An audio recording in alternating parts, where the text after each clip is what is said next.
Hey, I'm golf broadcaster Matt Adams. The updated and expanded second edition of my book, The Golf Round I'll Never Forget, Golf's Biggest Stars Recall Their Finest Moments, is now available. Readers can expect to march with Arnie's Army at the 1960 U.S. Open, relive Jack Nicklaus's remarkable 1986 Masters win, and be amazed by the Tiger Slam. The Golf Round I'll Never Forget, Golf's Biggest Stars Recall Their Finest Moments. Pick it up where fine books are sold, including BarnesandNoble.com and Amazon.com.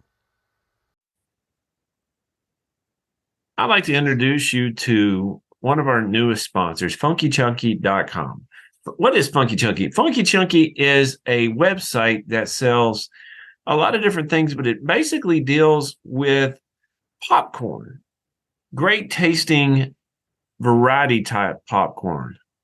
They sent me a gift bag, and I 5 different types, and my family and we ate them within about 5 minutes of getting them. My favorite was the chocolate pretzels. They don't only have popcorn, they have pretzels. This chocolate pretzels, let me tell you about this. Crunchy, salty pretzels laced with chewy, gooey caramel and a ton of chocolatey decadence make our chocolate pretzels mix so outright irresistible. Let me say that no one else got a hold of that. No one else did. But some of them ate the sea salt caramel popcorn that they had available. The peanut butter cup popcorn, which I thought was very well made, and Chip Zell Pop, which has potato chips and caramel and pretzels and chocolatey drizzle, and the Nutty Cocoa Pop, which I thought was awesome as well. I didn't find one that I didn't like, but if you say, well, what's your favorite? My favorite would be the chocolate pretzels. So if you want to get a look at this and give them a go to funkychunky.com. and tell them that Jeremy McFarland from the Football's Family Podcast sent you. And we'd like to welcome everybody back to the Football's Family Podcast. And I'm actually kind of intrigued about this because I'm looking at the book, and we got the author of this particular book on the show tonight. So I'll let him introduce himself and the book as well, if you would, please. My name is David Neal Drews, and I've written Iron Tigers, a novel inspired by the team that conquered Dixie and launched Southern football. It's a work of historical fiction. I've blended the facts of the 1899 Swanee football team. For those who don't know, the Swanee University of South Swanee, as it's better known, is in the Cumberland Mountains, not far from Chattanooga, about 55 miles. And their 1899 team, in the midst of a 12-game season, went on a 2,500-mile road trip by train, and they shut out 5 bigger schools in 6 days. They rode the train for a day and a half, and they arrived in Austin, and the next day they shut out the Longhorns. Actually, they weren't the Longhorns at that point, but they shut out Texas 12-0. Got on the train that night after going to a ball that the Texas German Club, threw in their honor. And so, like around midnight, they got on a train. They went to Houston. They shut out Texas A&M 10-0. Got on a train that night, shut out Tulane 23-0, and took a day off. And then they went to Baton Rouge, shut out LSU 34-0, and got on a train the next day. Played Ole Miss and actually Memphis, and they shut out Ole Miss 12-0. And then they went back to the mountain, and they had 3 more games to play for the rest of the season. It had never been done and never will be done. I think the shortest amount of time the NCAA allows a team to play in between games, I want to say 4 days. Does that sound right? You're more of an expert than I am. I'm more of a pro guy. Yeah. I'm pretty sure you can play a Saturday and a Thursday. So that's 4 days of rest. So I'm fascinated by the early history of many particular sports. It can be cycling, it could be baseball, football to a great extent. I've been obsessed with the early years of football and the forming of the NFL in the 20s since I was a kid, really. But just, golf, badminton, I'm just fascinated with how a sport began, how it evolved, rules, uniforms, equipment. And I'm also a big American history buff. So, and particularly Southern history. So, the University of the South in 1899 doing this phenomenal, going on this phenomenal adventure that they went on was, when I found out about it, I as a fiction writer, I knew I had to create a piece of historical fiction to bring their season to life. I pass by the University of the South every time I go to Georgia to see my family down there, and I didn't quite put Swanee and the University of the South together. Now I'm looking at the 1899 Southern Intercollegiate Athletic Association final standing, and you talk about, you write historical fiction. This is got to be science fiction. It says Vanderbilt went 7-2 that year. Yeah. They would. As you might know, they were formidable for a good while. They were. Yeah. Swanee and Vanderbilt were arguably the two best teams in the South through the 1890s. And then, Swanee continued to be competitive really into the teens, the 19 teens. And when they reached the 20s, football, thanks to Swanee, really, because they were at the vanguard of Southern football, and they did this amazing trip and accomplishment, which all of a sudden put Southern football on the map, because the Northeastern football establishment, and establishment for that matter, didn't pay any attention to Southern football. I mean, it wasn't like they even ignored it. They just they didn't even mention it.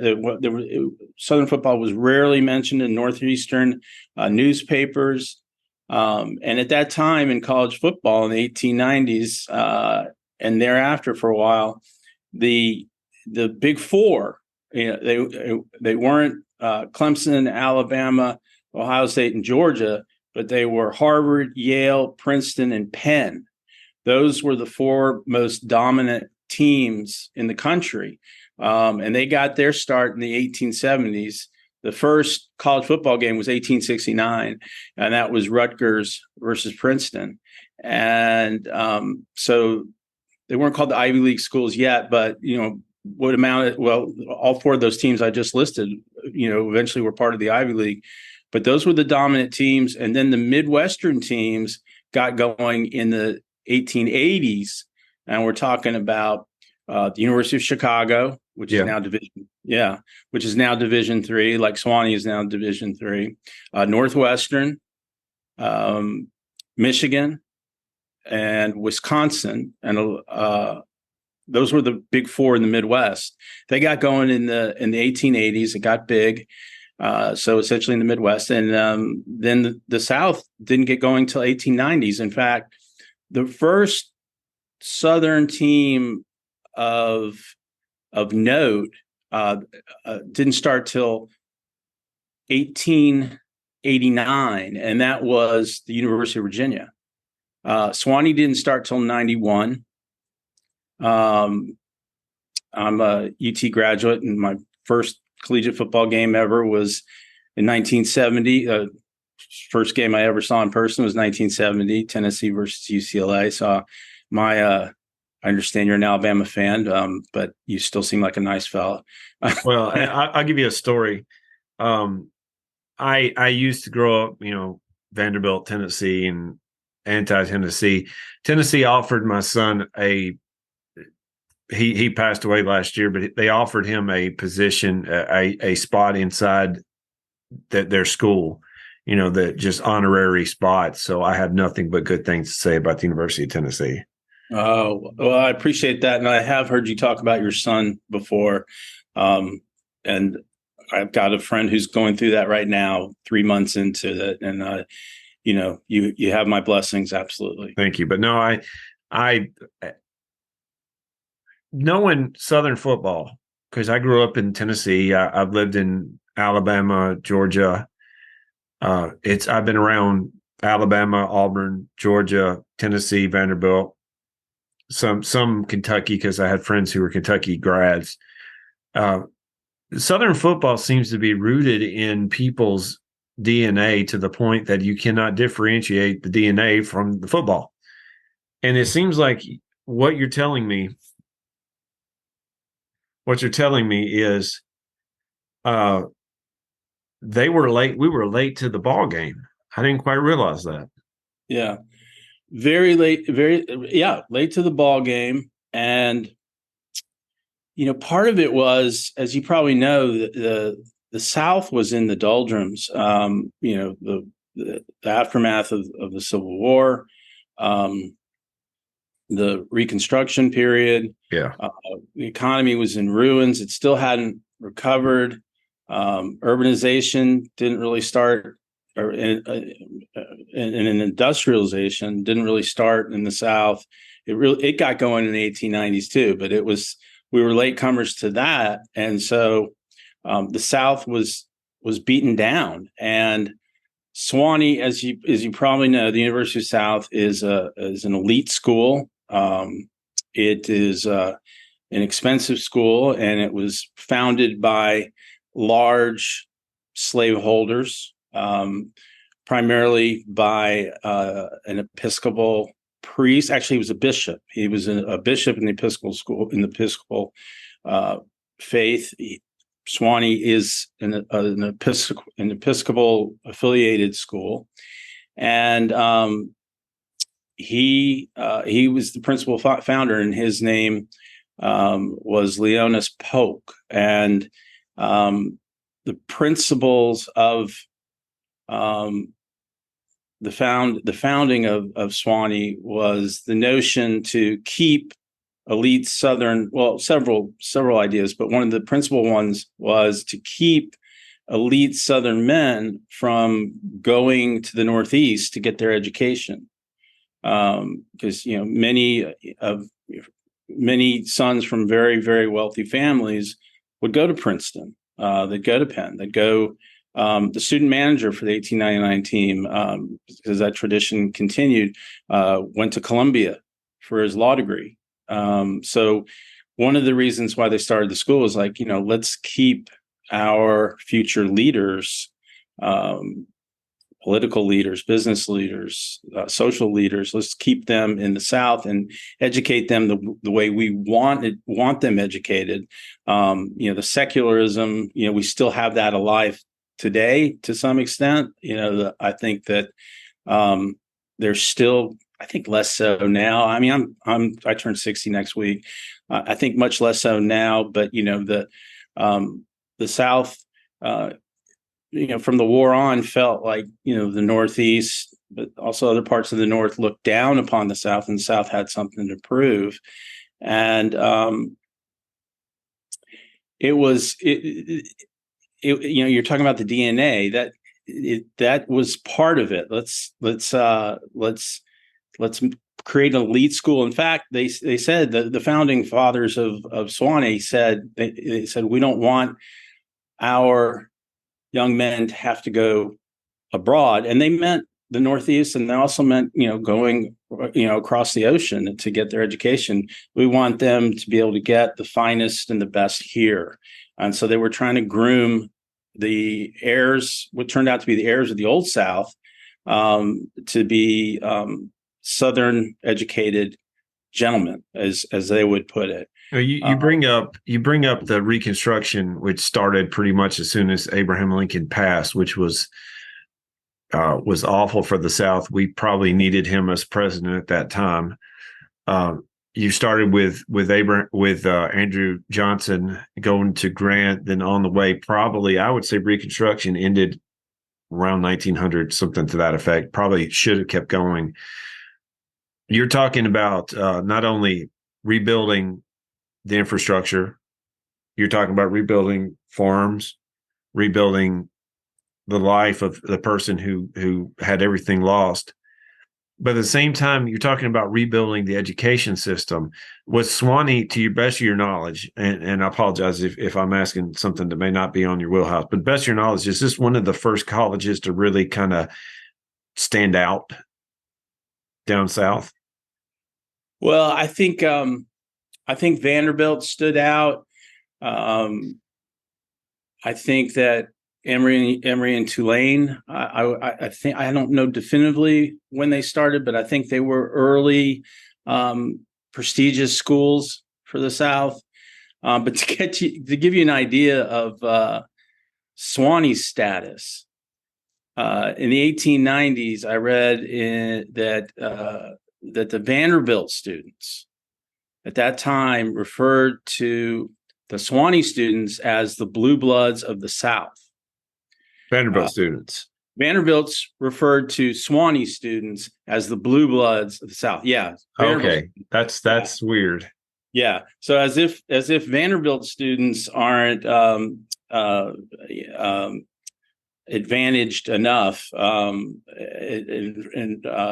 prestige. It's not as prestigious a school, or it is as prestigious a school as it was and is today. They considered the Swanee students to be superior. And, part of it was a jab, but also it was a recognition of the elite, very wealthy families that these, not all, but most of these student athletes came from. It's insane to think that area had a school that was looked upon, and not only that, but a football powerhouse for several years. Now I'm looking at this group, 1899 Swanee Tigers. There seemed to be around 15 players. They were two-way players, obviously. Right. Now, again, I know a little bit about football history to get myself into trouble. Was this more rugby type football, or do we have at this point what we're used to with the line of scrimmage and everything like that? I'm not really good on the dates. Yeah, at this point we have the line of scrimmage. Okay. I know you know the name Walter Camp. Yes, absolutely. Yeah. The father of college football. He brought the line of scrimmage in, I want to say, late 1870s. Okay, so I'm off for a few more years, but yeah, I remember Walter Camp. Absolutely. Yeah. So, but it evolved. I mean, it kept, and that's part of what's so fascinating about it to me, is that it kept changing and adjusting, and you watch the pattern as it gets closer to where we are today. But yeah, 1906, the forward pass was illegal until 1906. Yes. So yeah, so it was all pitching and lateral and pitching behind you and handing off. You had 3 downs to gain 5 yards for a first down. And as you said, you had to play both ways, because if you came out of a game, you could not return to the game. And they wanted, they had substitutes. They actually referred to them as scrubs. And it wasn't a derogatory term at that point, but they wanted to keep their 11 in. So their 11, they had to play both ways. They couldn't come off the field. Which of course, we know today, is a dangerous thing, because everyone wants to play, everyone wants to stay on the field. And so, they're getting beaten up there, out there really badly, and some of them should come off the field, but they're not giving in. So you had 3 downs to get 5 yards. You couldn't throw forward passes. You asked if it was more like rugby. Based on what I've described so far, yes. It sounds a lot like rugby, yes. Yeah, it sounds a lot like rugby. I don't think when you're on the Sports History Network, right? Yes. Yeah.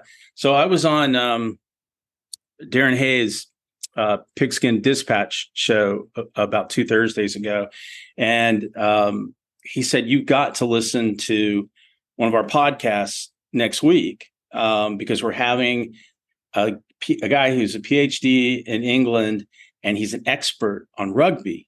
And he's going to talk about not just how rugby contributed to American football, but also how American football created some modifications in rugby. So it's fascinating. If you go back and look for that, I think it was Tuesday or Wednesday. It's just absolutely fascinating. And Tim Brown's on there, the football archaeologist guy. Oh yeah. Yeah, it was just in Darren, all his knowledge. It was a great three-way.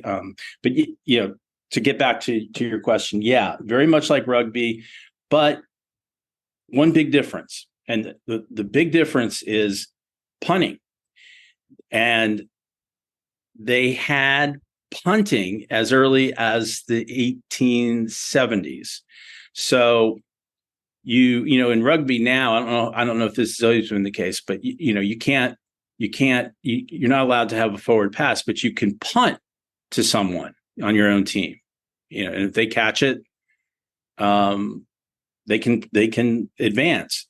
But punting was a huge thing in early college football, because if you think about it, once the forward pass came in to existence, and I know this, that in 1910, if a team threw 8 forward passes, that was probably a lot, and then 1920, 12, and then today, what is it?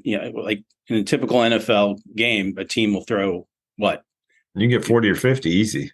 Yeah, exactly.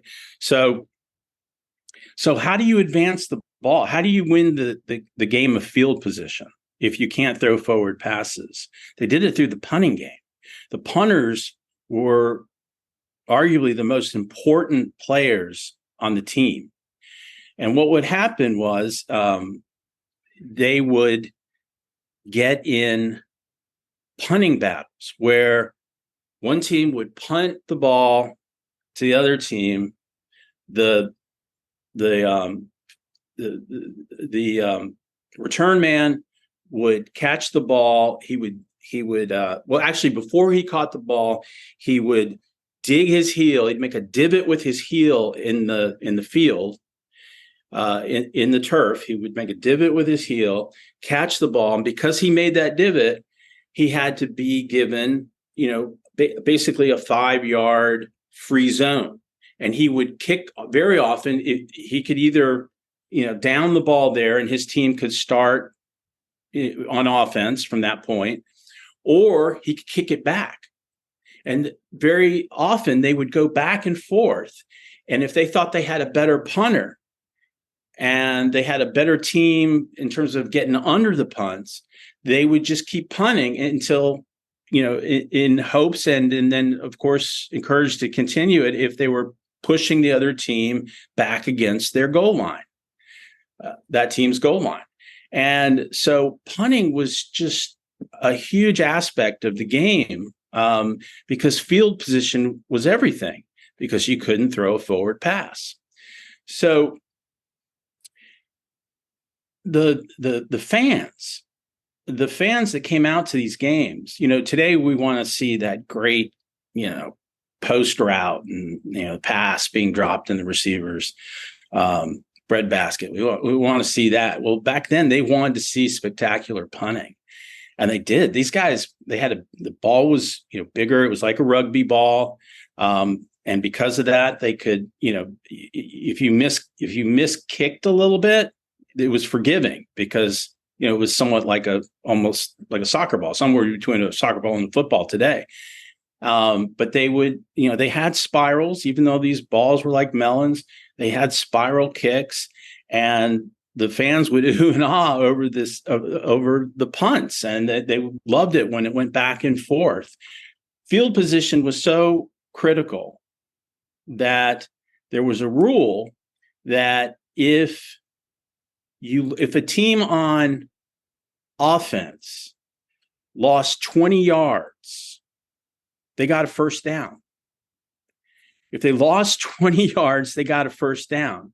Because why would you take the ball away from a team that you're pushing back and you're gaining field position on? That wouldn't go over well today. No, but you get the logic, right? Yeah, I do. I do. You can throw forward passes, so you get, you get sacked. You 15 yards to go for a first down, but you can't throw that pass. So the team that keeps driving you backwards, they want to keep doing that because they want to get as close to their goal line. It's field position. It's all field position. It is today, and it was then, but different means to gain it.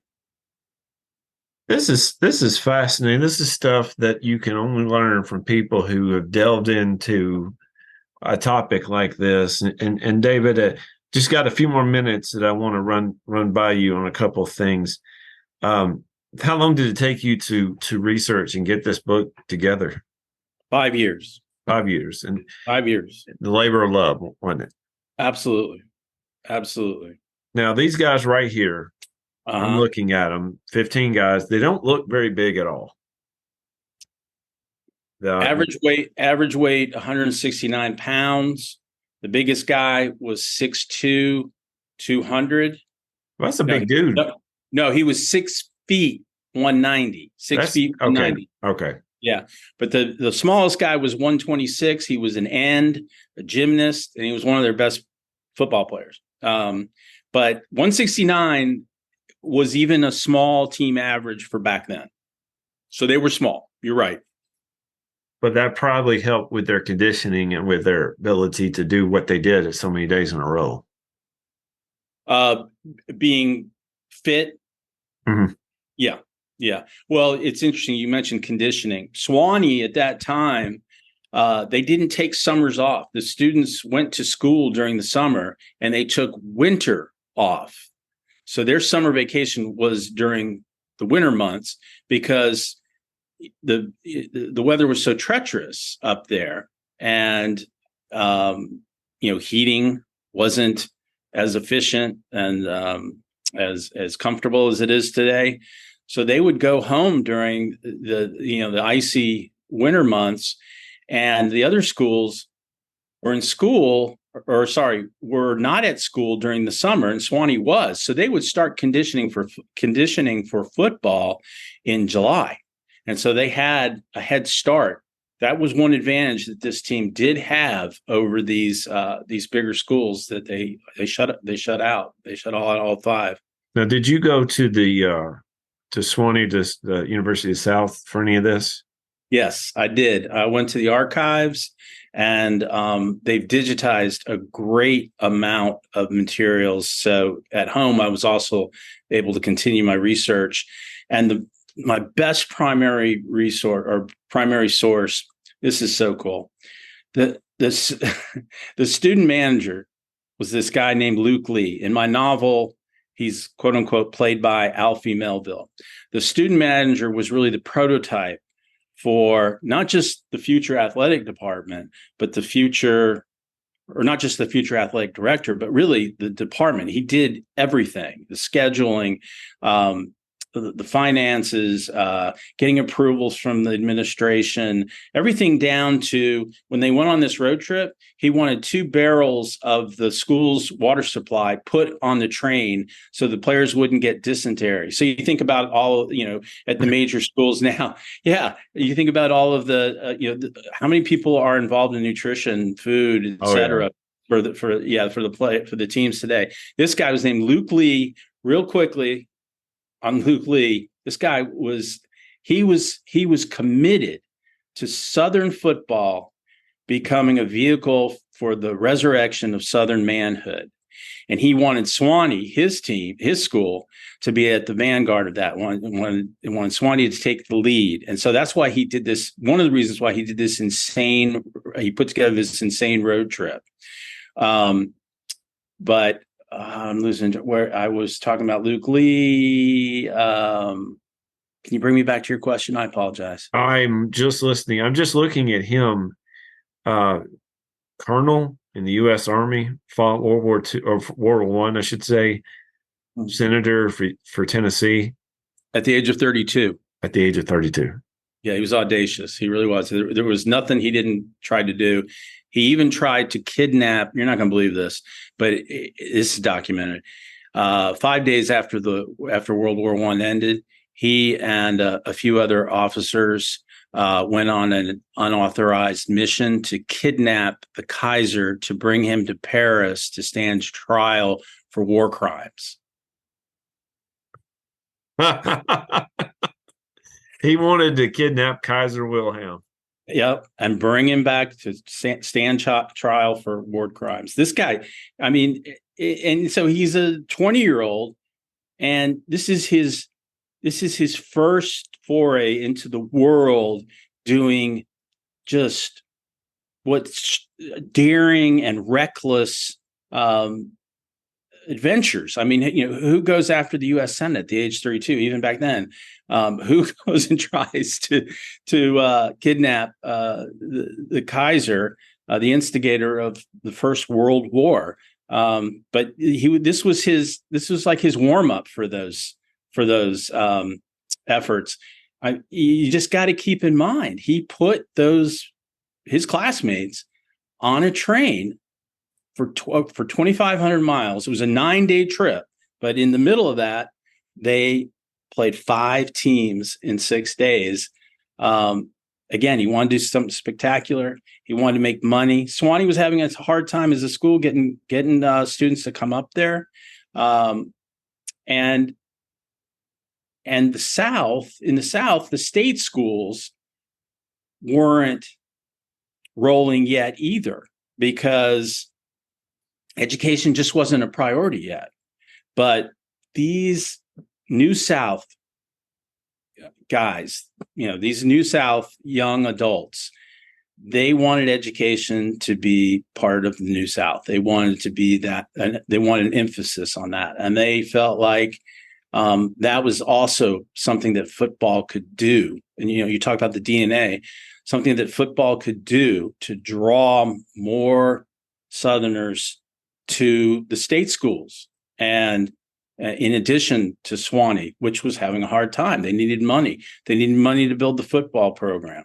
So he's going all the way to Austin. He's going to pick up games on the way back so he can make more money for the program in the school. And this all ties back to your original college football team, the Vanderbilt Commodores, because Sewanee and Vandy they were rivals. And Sewanee rarely got a team to come up on the mountain because it was a school of 326 students, all male. And so there was really no gate to be had. So you bring your team all the way up there, and they're not making that much money. So Sewanee always went to play Vanderbilt on Thanksgiving.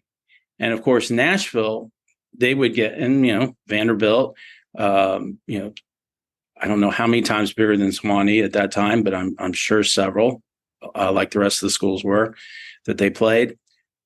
Vanderbilt that game would bring out 5,000-6,000 people, which was a huge crowd back then. That was a big crowd. And so money was to be made by Vanderbilt. Money was to be made by Sewanee.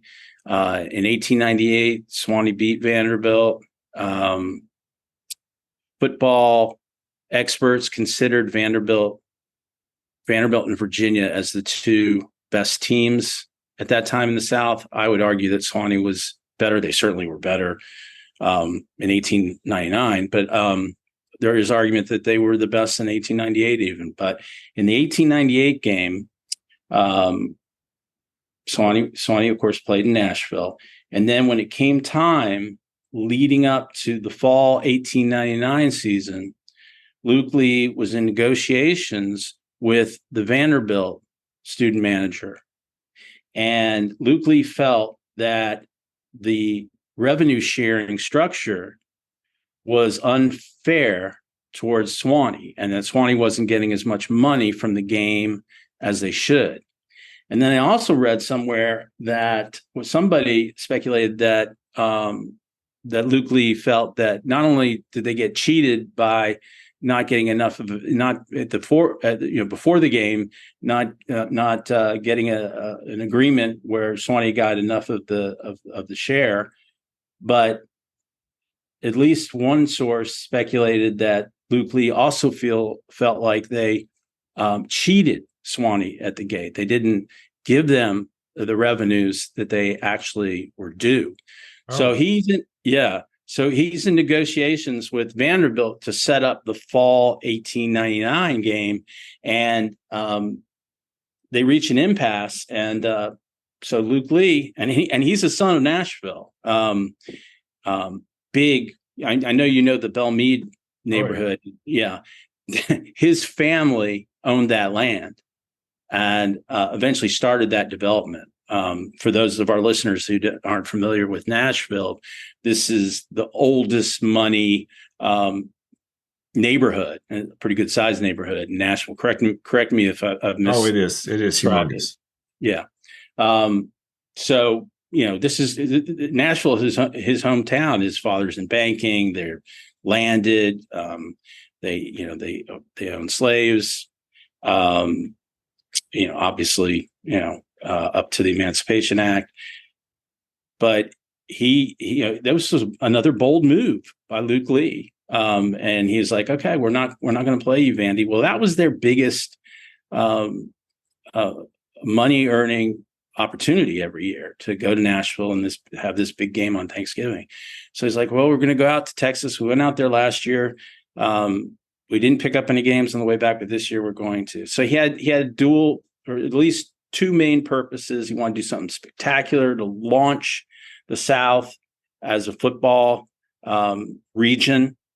He wanted the Northeast to pay attention to the South, start paying attention to the South. Knew he had to do something that would make the papers. And shutting out 5 teams in 6 days, nobody was doing that anywhere. Yeah.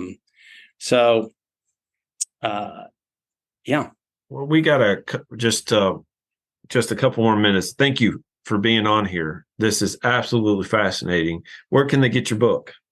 Okay, so folks can go to Amazon, and in the search bar, put in Iron Tigers Drews, D as in David, REWS. And you can also go to Book Baby, which they provide more.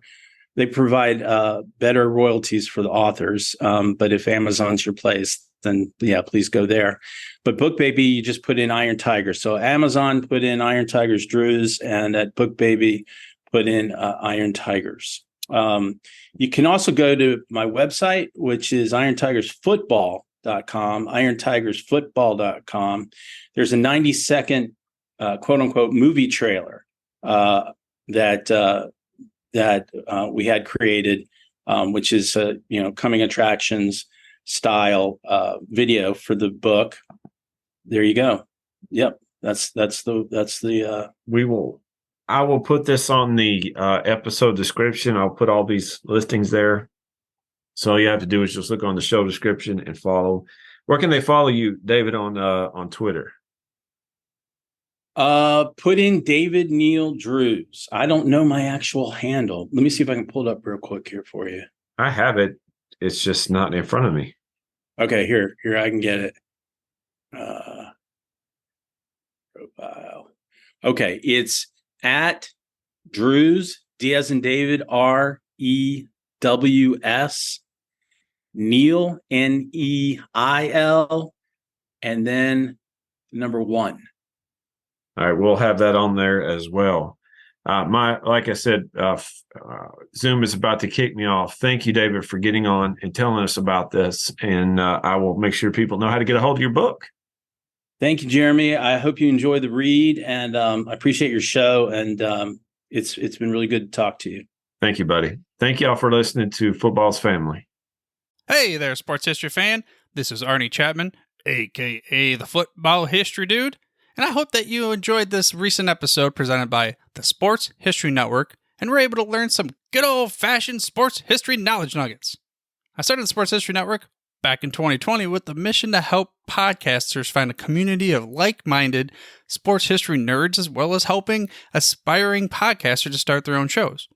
We have a little bit over 30 shows on the network right now covering all sorts of sports history, but as far as I'm concerned, we're just at the toothpick in the ocean moment, that can't even figure it out because there's so much more coming. We wanted to create the ultimate headquarters for sports yesteryear. starting with Podcast Network and our website, but we're going to continue to move into other mediums as well. And here's the cool part, because we want you to be part of our team. So if you're interested in starting your own podcast, or maybe being a guest on one of our shows, or who knows, maybe even writing an article for us over on the website. Seriously, all you gotta do is reach out to us on the contact page over at sportshistorynetwork.com. You can be as technologically savvy as a Neanderthal tapping on a stone trying to figure out this whole hieroglyphics thing back in the day. Again, it doesn't matter, because even if you don't understand the whole podcast space, we have a production team that can pretty much help you out with doing everything. All you gotta do, head over to sportshistorynetwork.com, head to the contact page, fill it out. That message goes right to me, and I'll reach out to you as soon as I can. But for now, dude, I'm through if you're through.